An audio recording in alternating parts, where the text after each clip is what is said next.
Hello, hello, hello. Welcome all of you on this 18th of June 2025. Timey-wimey. A couple of weeks after season 2 finished, no news about Disney, no news about moving forward, no new news, apart from some plea for a pitch to animate Doctor Who to the kiddie winkies. I mean, just make us Genesis.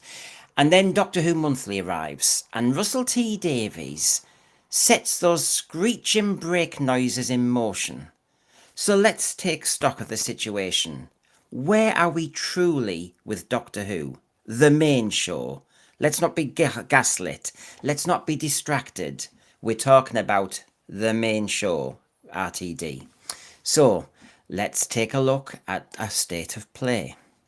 So welcome everybody. I will join you in a moment, but of course, this was the thing that's doing the rounds. In his production notes, he kindly told us this. We don't know what's happening yet, and while everybody works that out, I'll take a pause on this page. Thanks for reading, and thanks to Doctor Who Monthly. A delight to work with you on this wonderful magazine. Hopefully we'll have some news soon, and certainly the war between the land and the sea is about to break out, so there are great things ahead. Right, let's unpack this. Okay. I understand it seems wasteful to do production notes when nothing's in production. I mean, yeah. We all know from reading Doctor Who Monthly those wasted pages sometimes when it clearly is filler. So that makes sense. But now let's read between the lines. He says, we don't know what's happening yet, and while everyone works it out, I'll take a pause on this page. I will be reminding you that the word pause is been doing, well, it's been doing a lot of the rounds. It's been doing a lot of hard work. Pause. Anyway, take a pause on this page. So is that a hint that he will be back? Is that him just being a stakeholder saying, squatters' rights, that's my pint, leave it alone. This is my table. Is that what he's doing? The next bit, though, is tricky, isn't it? And thanks for reading, and thanks to Doctor Who Monthly. A delight to work with you on this wonderful magazine. I'm trying to work out the necessity for saying that. That sounds almost like you're leaving, doesn't it? I mean, if you park in it, and the monthly editor will understand, there's no new news about production, so can we for now not have a production notes page?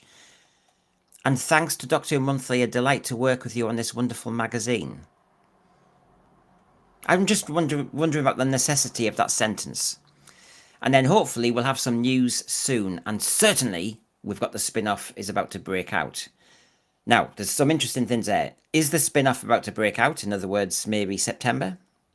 So definitely this year. Great things ahead. I think he's conflating with the spin-off, which is 5 episodes, let's remind ourselves. And it's not Doctor Who. And then we'll have some news soon. We'll hopefully have some news soon. So, of course, that bears into the co-stream and negotiation stuff.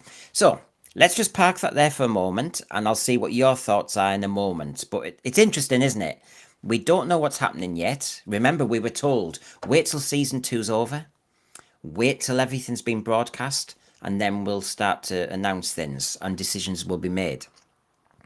Are they now finding the next excuse, which is, well, what we mean is when Disney's contract is over, and that includes the spin-off, and that's not been broadcast yet. So you go, what's this buy-in time? Like I said, we're in the middle of the season 3 of White Lotus. They've already announced season 4. It's no big issue, to announce things when you believe in the brand. Okay, so pause on the main show. Then, as you all know, I was at Utopia 2025 in Milton Keynes just this weekend, doing some busy nosing for you all. And of course, on one of the panels, we had the colorizers. There you'll see Benjamin Cook and Rich Tipple.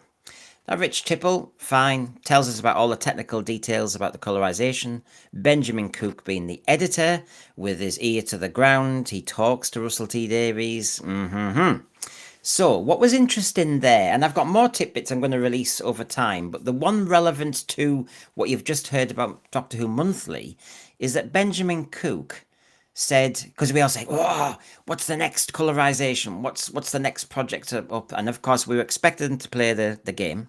They said, well, we've picked it, but everything's on hold.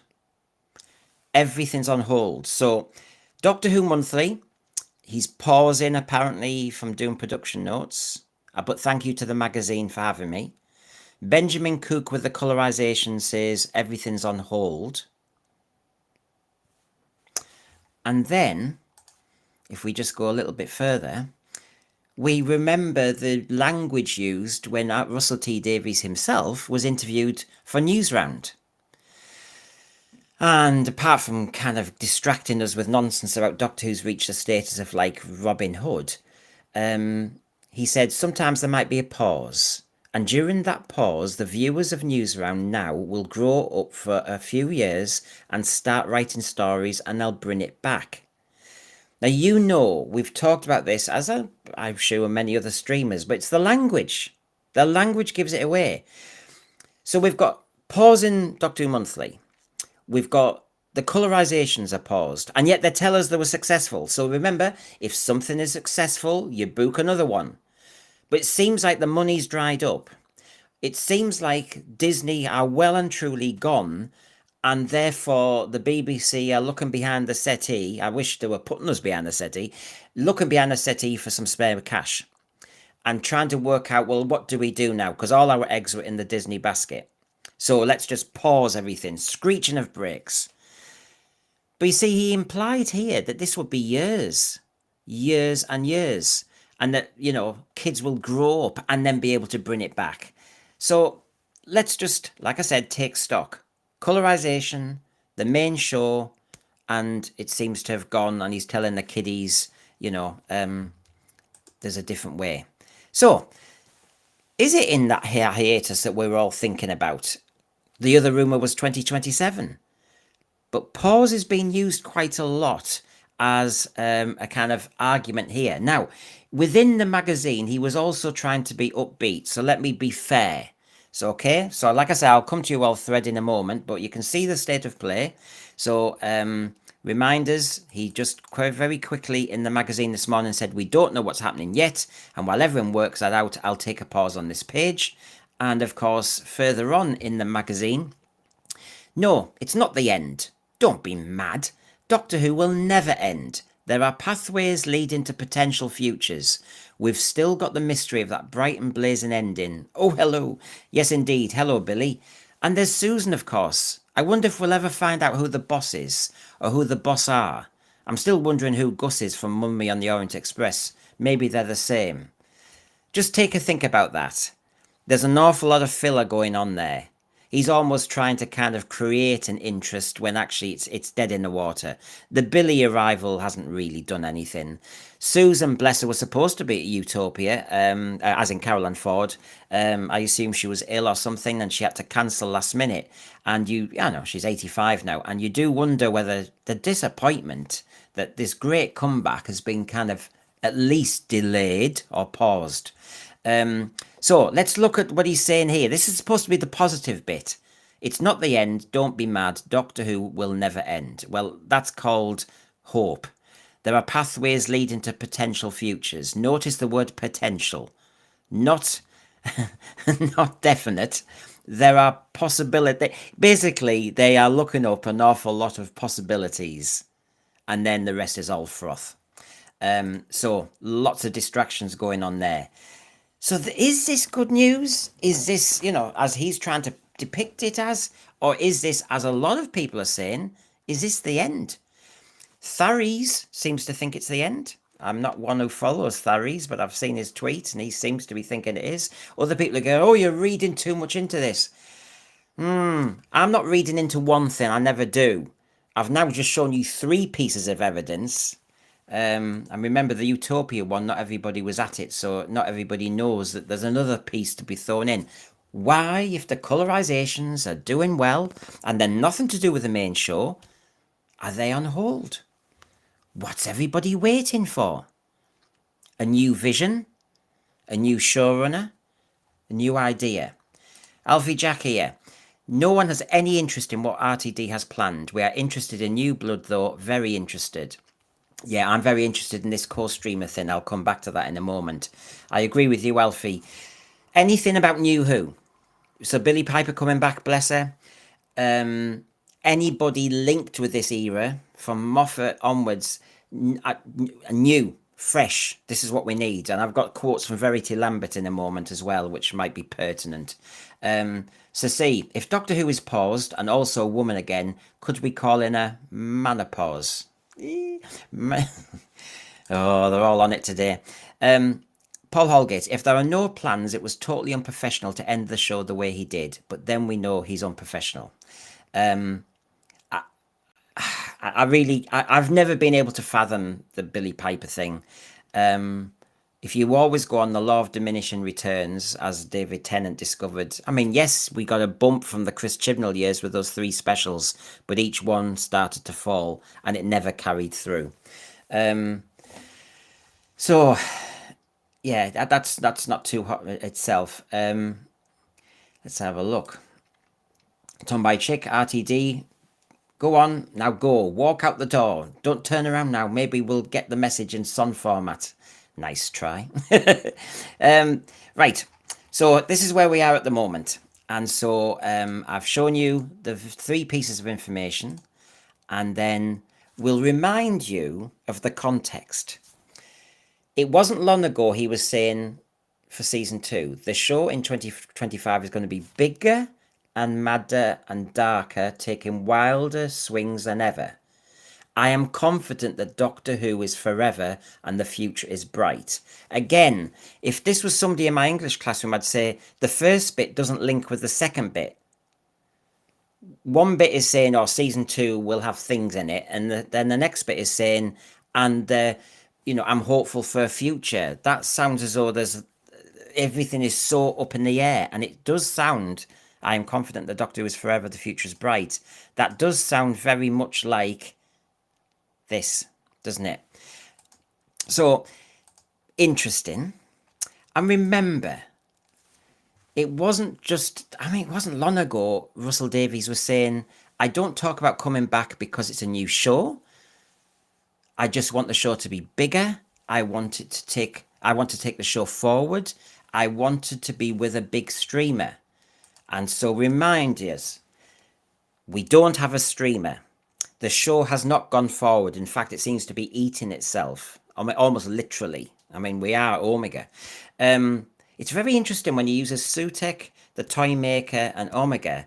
It's exactly metaphorically what he's doing with the series in different ways. He is the great toy maker. He is squatting over the whole of classic and New Who, like Sutek on the TARDIS idea. And like Omega, he's eating classic Who, he's eating the whole concept up. It's fun. Do you know, it's almost, there's a subconscious thing there. I'd love to be a psychiatrist doing a job on this, because he does seem to be introducing characters to do things that he's actually doing to the programme. But those promises there aren't happening. Has the show gone forward? In what way? Is the show bigger? Factually, no. Has it got a big streamer with it? No. Does it feel like a new show? Well, it feels like an alien show. As Wendy Padbury said in Utopia, it seems like a very different show, she was basically saying. Very Disney, she said. But she said, but it's still got the Doctor in it. So she was trying to play the diplomatic game, as they all do. So there's that. So this hasn't worked.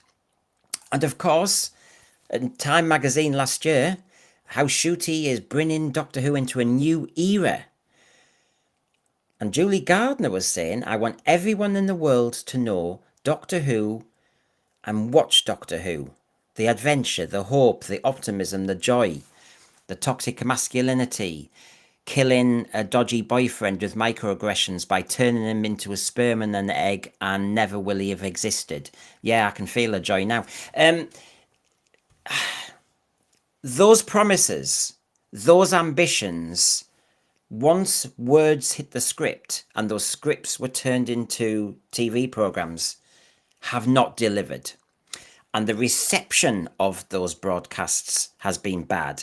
So basically, again, it's not worked. But I needed to remind you of their promises, of it being bigger and all the rest of it. And of course, we are at that state of play, as you know, where even the BBC are criticising itself. And even, on Breakfast TV, of course, Naga was saying, wasn't she? My friends, she quoted this Andy, who sent a text in, who said, he's on the left of things, but, watching an episode of Doctor Who now makes you cringe. Notice the word cringe. The other word used, cringe, was Doctor Who died of cringe. There wasn't that Dead Ringers parody. Cringe is doing a lot of work. Pause and cringe. And it's the BBC talking about itself. It is embarrassing. So, watching an episode of Doctor Who, it's no longer a family show about space and time travel. It's literally a bunch of memes telling us that white straight men are the source of all evil in the universe. It's aimed at 12-year-old girls, but watched by a declining number of people. Lots of messaging, blah, blah, blah. So I'm just giving you the context and reminding you of the situation. The BBC slagging itself off. The BBC is now parodying itself with Dead Ringers. I'll do a programme about that because I just want to get a few of the language pieces right. But cringe has been mentioned twice now. No colorizations, they're on hold. The only news we've got is about this CBeebies. And I think this is gaslighting. Can I just remind everybody, is the CBeebies plea for people to pitch? Remember, this isn't even, and not one drawing has been done. This is just a reach out. Who's got ideas? Now, how long will it take people to actually think, are we interested? To budget for that? To actually do some research on it? To then get themselves in order, their finances in order? To then write some sort of synopsis? To then pitch? To then get the go-ahead? To then start making? This is years and years and years. So, are they gaslighting us? Think about it. In 1989, we went into the Wilderness Years 1. We didn't know how long that'd last.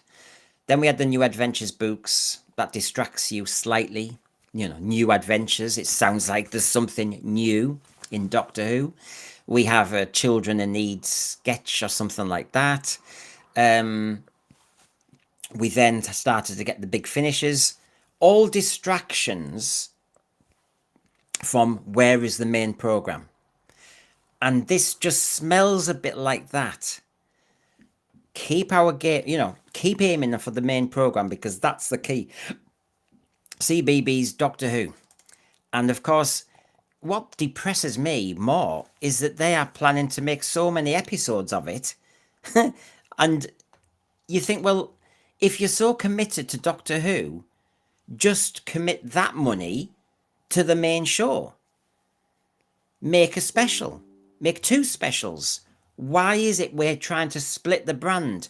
And this is where the Whoniverse idea is cart before the horse.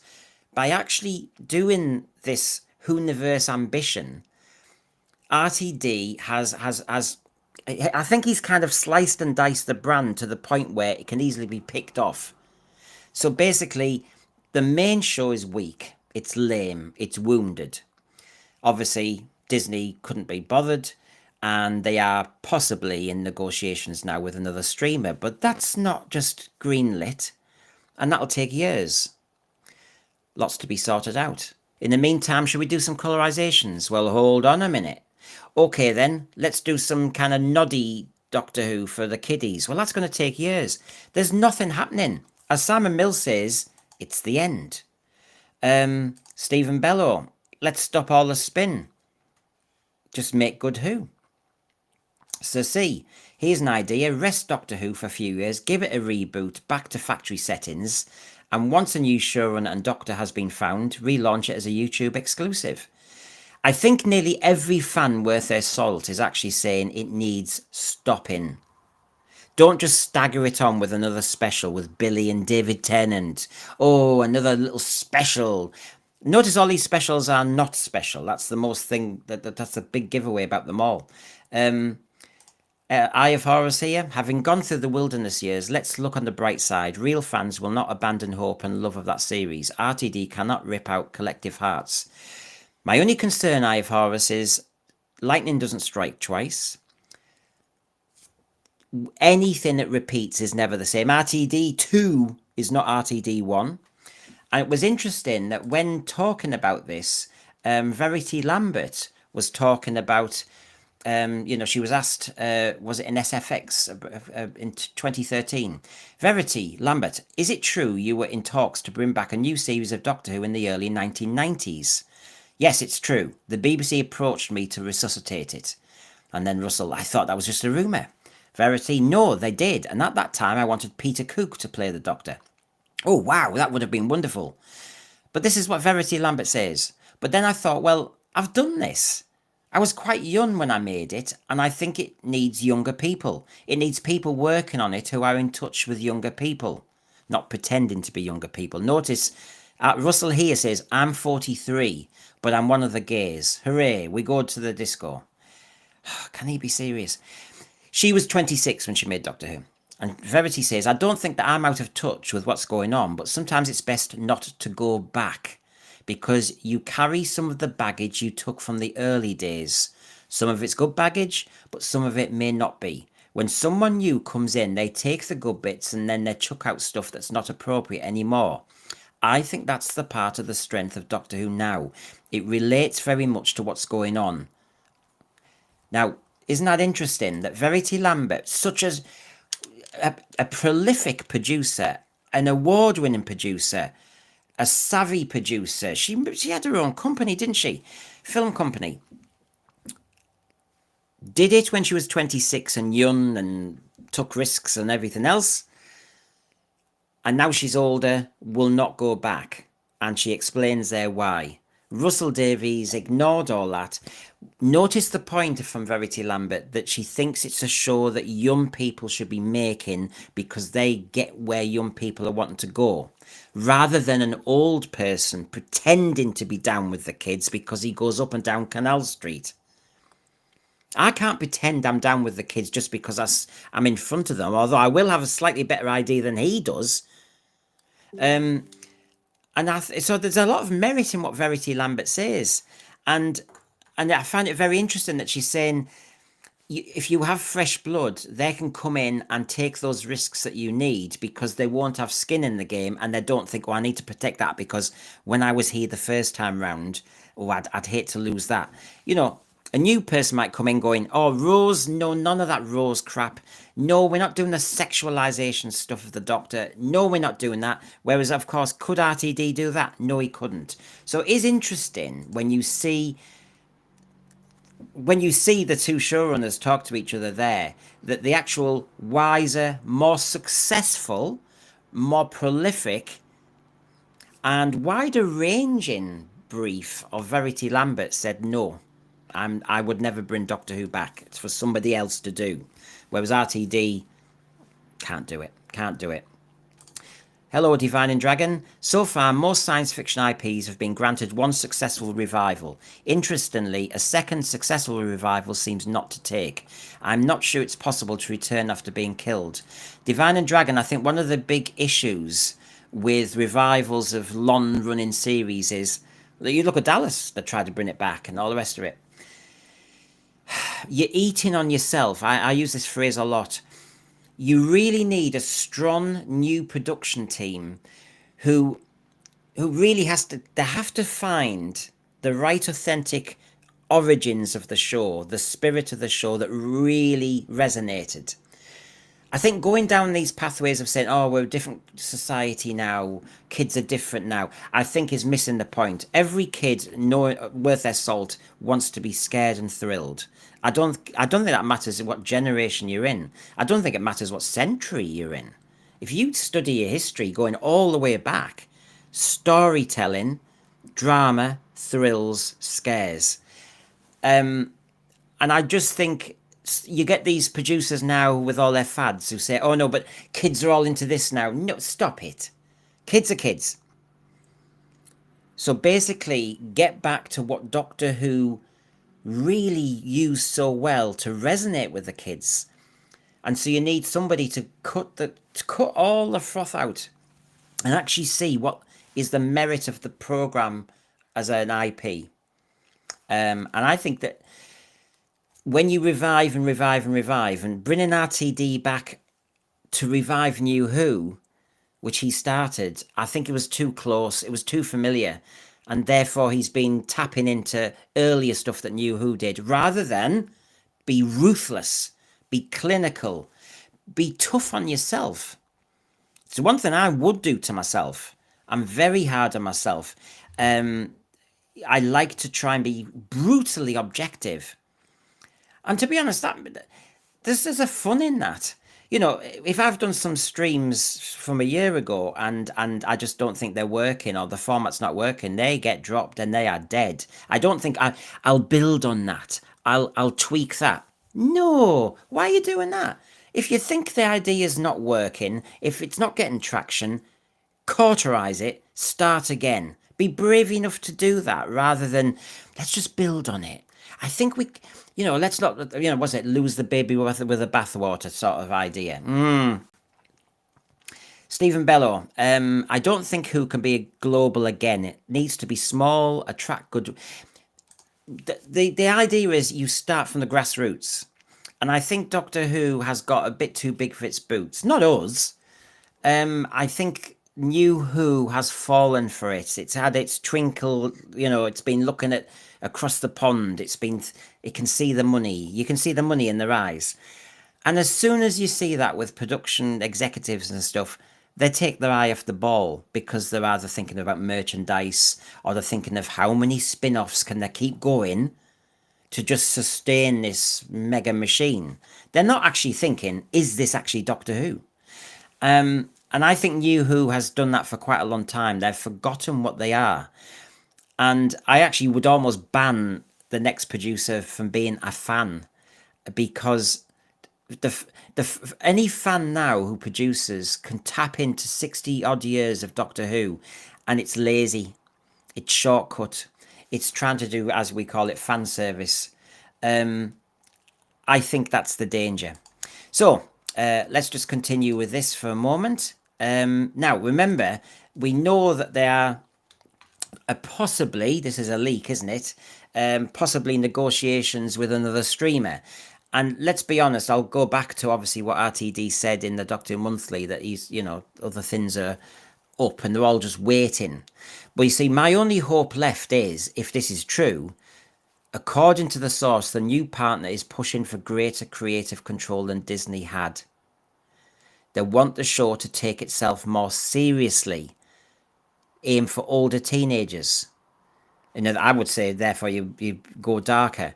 The potential partner is offering a mix of fresh and seasoned creatives who all are enthusiastic about the show. The snag is RTD is not keen. And of course, he's not keen because he wants to keep his mitts on it. And look at Verity Lambert. She was quite happy to let go. In fact, here's a question she was asked in SFX in 2013. Verity, do you feel like Doctor Who is your baby? Now, if anybody has that opportunity to feel like that, it should be her, shouldn't it? No, I don't feel that in any way at all. I feel like I started off something that went on forever and ever and has now been resuscitated in a new way and is very successful. But it's not mine anymore.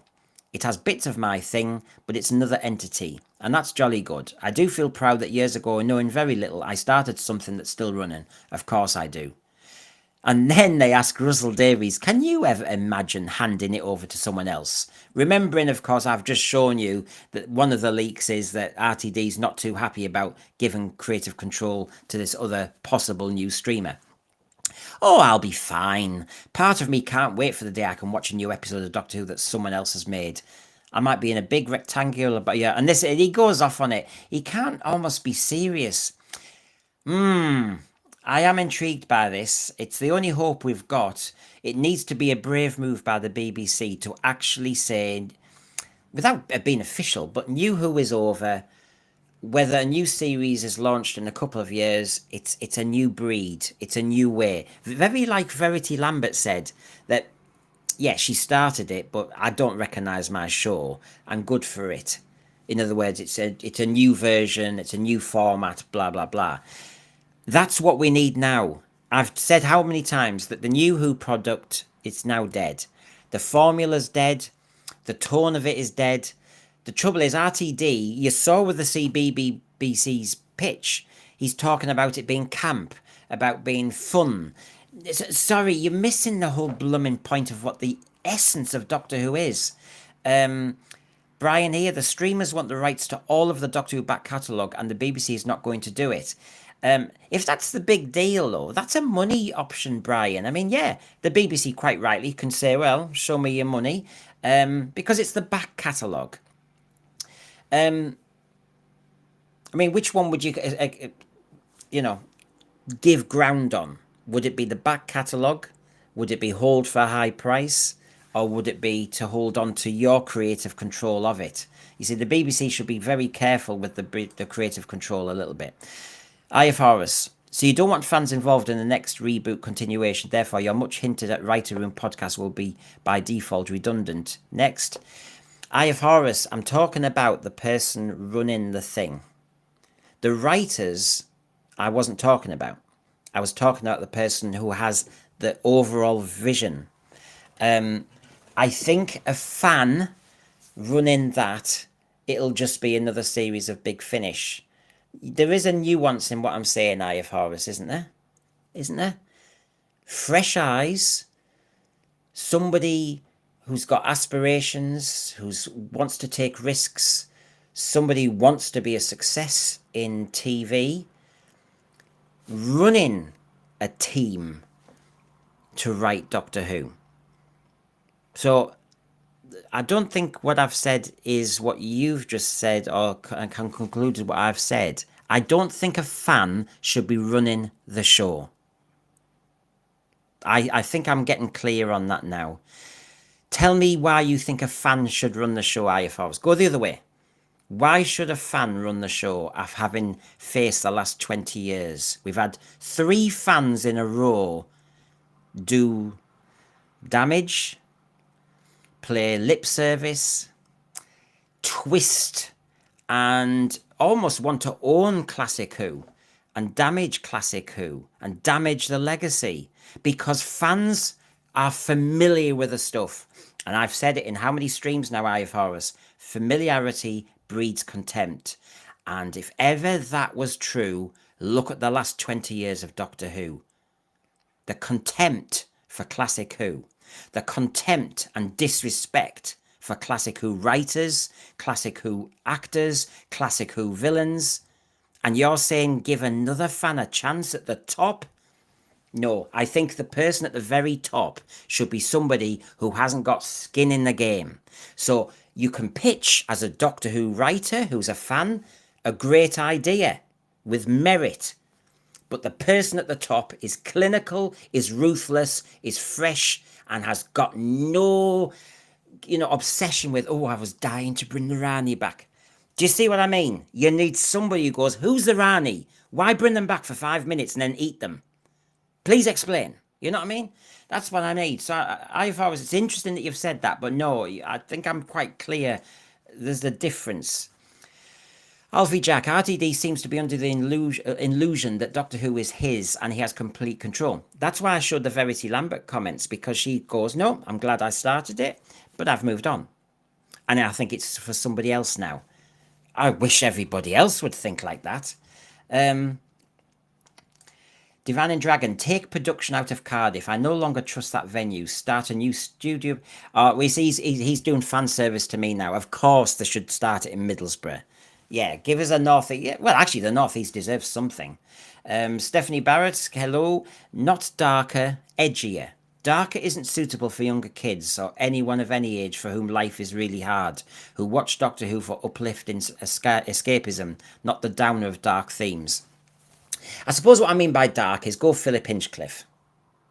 Just the body horror stuff. That's what I mean by dark. I don't mean dark as in grim. Those are fun stories, as we all know. But they took risks, didn't they? They took risks that they were going to scare the kids. That's what it, and that was great. That's the best escapism you can have, Stephanie, which is you're not worried about what's going on at school. You're not worried about the kids in the street not playing with you. You're not worried about your mum and dad arguing. You're more worried about, oh my God, I'm bricking this. That's the escapism we've missed so much from Doctor Who, massively. Steve's Ace, hello, hello. He was just only on the other day. You can bring old villains back, but you have to do it in a way that stays true to what came before. You've all seen the tweet, haven't you, from Bob Baker's, or Dave Martin's wife, I think, and who I think basically was quite surprised at what they did to Omega in the finale. Yeah, I don't know. It's just a disrespect. In what way was that Omega? He didn't really get to speak. He was acting like some sort of kind of rabid animal. It was a bit like one of those rabies adverts, public service information films that used to get in the 70s. It was weird.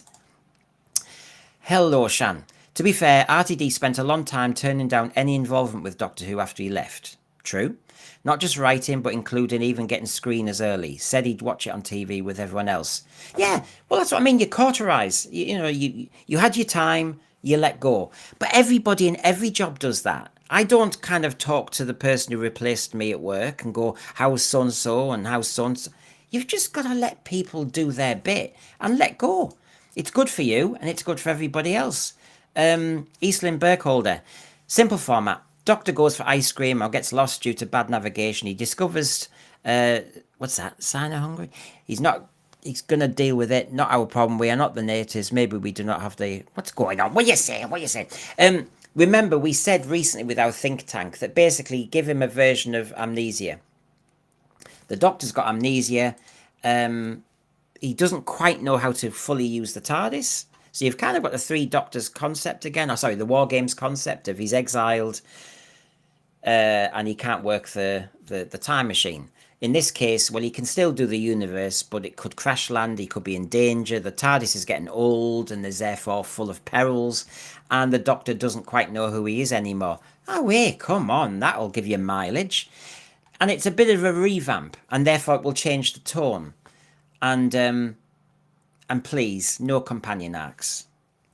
They've all fallen in love with the companion arcs, haven't they? That's the main thing there. So, the co-streamer possibilities are there. So, RTD, he's the problem, isn't he? He doesn't want to listen to any criticism. And that's why it's important to note. I mean, Benjamin Cook was talking about this because he said, he was asked, would you do another writer's tale? And I did enjoy the writer's tale, and I think loads of Doctor Who fans did. It was a hell of an insight into the writing process. I have to say, and I think we've got to agree with this as fans who've been a bit critical. Benjamin Cook said he and Russell Davies had talked about a writer's tale too, about this era. And he said there's plenty of material. He said it would be easy to do. We've still kept the format. But he said Russell Davies is now very, very wary of that because he knows that streamers out there, the Twitterati, basically jump on every comma. Now, that is true. Look, I'm doing a stream today about one paragraph and then linking it to a wider thing. Yeah. And you can imagine that grabbing a tiny moment from one sentence on one day when he was tired could be taken out of context. So maybe we are part of the problem slightly. I'll just put that there to try and be objective. That actually, if they're getting wary now, good in one way, but in another way, again, it just means we're all feeding off each other. And therefore, as I was saying to Eye of Horus earlier, fresh start. The person at the top isn't in with all the fans and all the rest of it. They come in with a fresh mind on this. I really do think it's important. Divine and Dragon, I'm not really about fan service to Brendan. I remember how Newcastle took a manufacturing hit in the 1980s. Or what was it? The one Chris Eccleston was in. Our Friends in the North. Or Frida saying Pet. You need a producer and a production team to grab an area and go with it. Bad Wolf did it once, but as we kind of seem to be arguing today, we need things to move on. Okay, Shooty's gone. We don't know why Billy's back. I mean, that's a load of crud, isn't it? That's kind of got no reasoning at all. There may be a co-streamer that's interested, but they want more creative control. In the meantime, they think we'll be happy that there's something being made for 4 to 6 year olds one day in the future. whatever. That's a real distraction, and I don't know why you're doing that to Doctor Who. Put all the eggs in one basket, make the main show the priority. It seems to me Russell T Davies has been looking at too many things. The colorizers, Benjamin Cook and Rich Tipple were saying that, every colorization that is going to be made and has been made, the Daleks and the War Games, and if any more are made, RTD wants it to look like New Who. So everything has to look like his brand. And I just think there's too much control. God, is this what everybody wants? To look like New Who? Barry Jones, Benjamin Cook is RTD's attack chihuahua. He has the career he has because of his friendship with RTD. He won't bite the hand that feeds him. He was very interesting though, Barry. I'll be fair, we were sat there, not too happy about what happened to the War Chief and the Master and various things. And he and Rich Tipple did concede on mistakes made in the Daleks colorization. They explained the color changes, but they did say that maybe the music, was a bit.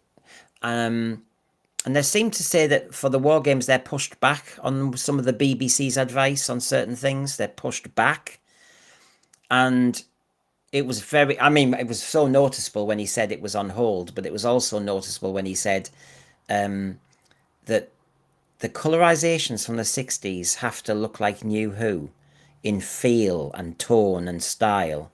And I thought, oh no, you are really distorting things now. It's like saying, well, let's make Robots of Death with a Benny Hill theme tune. It's like, what? What? Oh God, all those chases in Planet of the Spiders and the Sea Devils. Right, what we do is we edit them together and we'll have some hocus pocus music in the middle. No. So, I don't know. Is it the end of the line? Is it coming to the end of the line? It's certainly not what they're promised to deliver. It's certainly not got the confident future that they said. It's certainly not filling every year with Doctor Who content. It's certainly not the big hitter that they wanted it to be. Instead, we're talking about waiting. Instead, we're talking about if you grow up, one day you might be able to bring it back. We hear that something that was successful on BBC4, the two colorizations that those two say, is now on hold. Now that's crazy. If you want to make money, if you're the BBC, if you believe what you've just told us that it was successful, then why are you not making any more? So there's something up, isn't there, with the finances and with their editorial control. And maybe because if they're extricating RTD from the whole process, then all the things that were chasing and running, all the different projects, they have to have a little recalibration going, right, why were we doing this? Oh, because RTD said so. They need to look at the rationale again. Maybe that's what's going on. So let's go back to just the very beginning of today. In Doctor Who Monthly, RTD says, we don't know what's happening yet. And while everyone works that out, I'll take a pause on this page. But we've got the war between the land and the sea about to break out. There are great things ahead. That's it. That is it. I just feel as though we're being slightly gaslit to kind of hope for the distractions of Big Finish, the distractions of the New Adventures books. That's how I feel about this. Michael Hallett, hello. I just want him gone away from our show and never be welcome back now. The truth is, Michael, if he did go and he went sensibly, he can, of course, be welcome back. And when I say welcome back, is he's just one of the alumni in Doctor Who. You know what I mean? After a few years, we all calm down a bit. But I need his influence to stop. That I think that's clear now. So yeah. Alfie Jack, RTD's biggest issue is his own issues. Doctor Who is a family sci-fi drama. His ideas of Davros and Cybermen are his. No one else sees any issue. And nor should you, because science fiction is there to take risks. Science fiction is there to challenge. Science fiction was always written and made to go for the problem, to dive into the problem and not look the other way. Now, maybe RTD is thinking, well, that's what I'm doing, but it's not. It's not done in a science fiction way. If you're addressing a pronoun issue, that's not the issue of the world. I would have thought overpopulation. Are we going into space to colonize? The food situation, if you believe in net zero and all that, there's other issues are enormous if you believe in them, rather than actually talking about pronoun debate. So it is fascinating. I am not going to do what RTD we're accusing of, which is squatting and hanging around. Good to see John there. They ran before they could walk. Should never have allowed RTD to film 2 seasons back to back. I know. I think the biggest mistake, John, is the spin-off thing. The back to back was tricky enough, but there's too many things he had his eyes on in a race. And I think they really should have just sat down. They could have still parked a pause in between season 1 and season 2 to actually have a debrief. But as it is, the back-to-back's a mistake. It's a corrupt concept, really, because you're not listening to yourself. You're just spending the money. But the spin-off, my question is why? You've commissioned a spin-off before season 1 has been received, and now we've held back on the colorizations that were received well, apparently, because we want what? This makes no sense. The whole thing seems to have spun in the wrong direction to what they wanted. But as I reminded everybody today, look at all their interviews and their ambitions. It's not the place they wanted it to be. So, thank you for joining us. Please like and subscribe. Please tell your mates. I only got back from Utopia on Sunday. This is the 3rd show in 3. My God. Anyway, thanks for joining us, everybody. And I'll be back. There's more to say about Utopia. Oh, yeah, I haven't finished. Have a good day, everybody. Bye.